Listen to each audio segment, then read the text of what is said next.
inşaat etibarlı zemanet.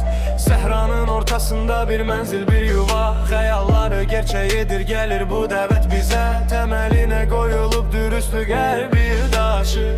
İxlas inşaat yazır uğurun yeni bir yaşı. İxlas inşaat keyfiyetinin banı, biz gururun geleceği budur esas zamanı. Möhkem sütunlar, zərif dizayn, yüksək əmək, sizə en güzelini təqdim etmək tek dilək. İxlas inşaat keyfiyetinin banı, biz gururun geleceği budur esas zamanı. Möhkem sütunlar, Zərif dizayn, yüksək əmək, sizə en güzelini təqdim etmək tek dilək.